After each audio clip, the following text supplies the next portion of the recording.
tonight is going to be one of those stream slash videos, so stay tuned. There has been some movement in the crypto market, and I just had to get in on it and let you know about it because it is pretty exciting, as one of my holdings has pretty much 3x, 2.5x, and I will tell you which one that is. Let's check it out. Get it on. It is none other than HXD. Honeyland's token, of all things, has tripled in the last day. This, if we can see here, as laggy as it is, from a low of 1.6 cents, almost 1.65, to today it hits 4.6 cents, just a little over that. How mental, how wild is that for a, mind you, it's deflationary. Okay, so it's a deflationary token for the game Honeyland, but it's a game token to 3x in a day is just wild. So I'm pretty pumped. You should be pumped too. There's still time. I mean, it is still in its infancy. Version 2 just dropped, so you know, and the onboarding is happening fast and furious, so I'm sure that has something to do with it. But we are pretty much this is the initial early sale price, and I think the initial offering to those that didn't get in on the early sale was about 5 cents maybe. So we're I don't know, it's going in the right direction. This is pretty awesome to see. So I had to share it. I had to do a stream slash video today, just essentially because of this. But not only this one, take a look at this. Luna Classic, Lunk of all things, has dropped to 0 first of all, and hits almost 0.0012. So we can see over the last 2, 3, 4 days of green candles. This one may retrace a bit more, but I'm not quite sure why this has actually pumped as much as it has, but it has, and I'm not going to be disappointed by it, nor should any of you if you are holding Luna Classic. Things are going in the right direction.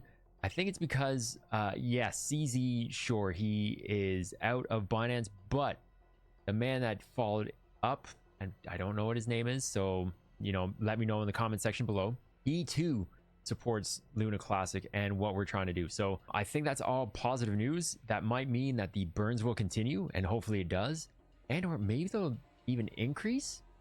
Maybe they had him and CZ had a difference of opinion when it came to how much to burn, so maybe he's actually willing to burn even more, so that would be pretty wild. But like I mentioned in the last video, I didn't think burns were going to end, not knowing that this guy was pro Lunk, but I didn't think they were going to end because that would just be some more bad mojo for them at this time. So it's great to see. It's great to see that this has actually pumped up as much as it has, and reached some and broken through some pretty historic levels dating back to last May, April.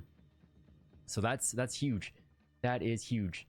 Next on the docket, let's take a look at where Cosmos is, or Atom. Everything's going in the right direction. Over the last few weeks, as you may or may not know, crypto has been going up pretty much based on the BTC ETF. I was going to say EFT. ETF that's supposed to be coming through. Yes, it's been delayed, but things are all going in the right direction. Atom, no different. Again, these incremental steps up and down, that's normal. That's just market movement. So we can probably see that this is going to go, this might go another, might hit the $10 mark before 12, 13. Things are going well. Bull market isn't quite in yet, but it is getting close, so do stay tuned.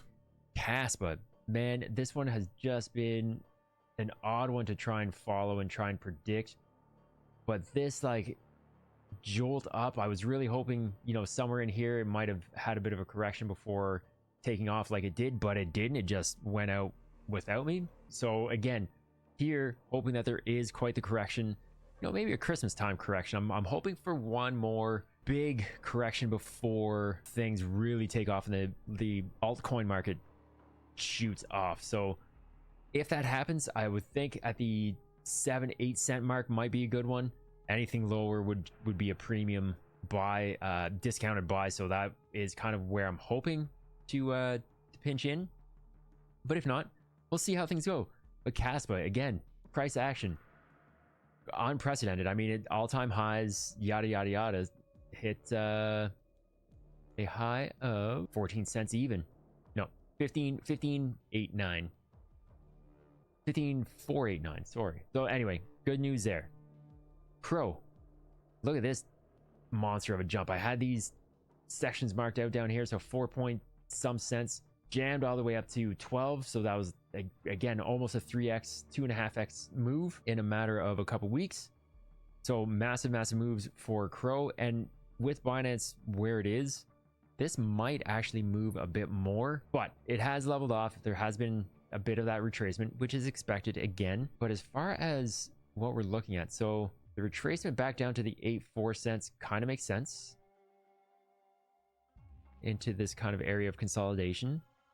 But the next big move again should be to retest that 12 mark, 12-13 cent area. So Crow looking good too. XRP, bit of a different story. Yeah, it's not doing terribly. However, it's not getting the love that it was getting shortly after the ruling. But there are a lot of good things in the news coming out about XRP. It's not going anywhere. I think even at the 60 cent mark, it's at a definite discount.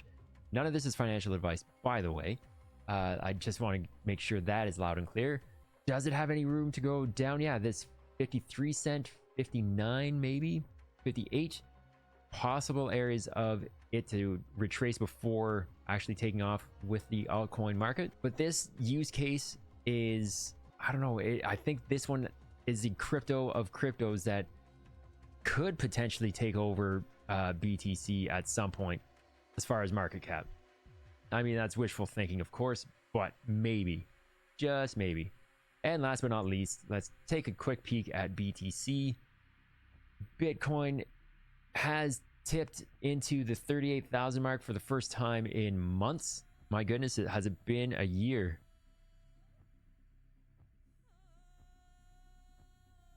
When was the last time it was seeing these areas? Yes. So we're talking about May of 2022. So it has been a hot minute there.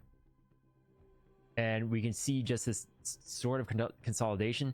Again, I'm hoping, I don't know that it's going to happen. It may not happen, but I'm hoping for a bit of a retracement, maybe a big, deep retracement to about this, what is that, 31 area, bring everything down 31,000, 30,500-ish, this green area, before again, using this area as a springboard to just take off.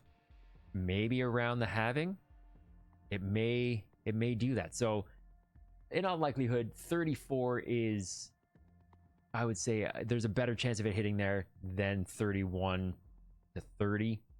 But yeah, it's quite possible that we do see a deeper retracement, especially if they end up putting a pause and delaying the ETF even further. But yeah, that's pretty much it. If you like this sort of content, do let me know in the comments below. Hit that subscribe button, hit that like button too. I'm trying to get to 1,000 subs, which would be fantastic, and or 500 to get things rolling in the cha-ching. So do let me know what you think of this. Let me know if there are other cryptos that you want me to kind of quickly go over in a summary like this. But otherwise, again, like I said, this was a video / stream. So for those of you on Twitch, stay tuned. For those of you watching this on YouTube after the fact, I do stream Monday, Wednesday, Thursday evenings at about 7 p.m. Easternish. Again, on Saturday mornings at about 8 or 9 a.m. on, at ShackGamer80 for both of those services. And you can hit me up on Twitter, X, at ShackGamer80. That's it for the video portion.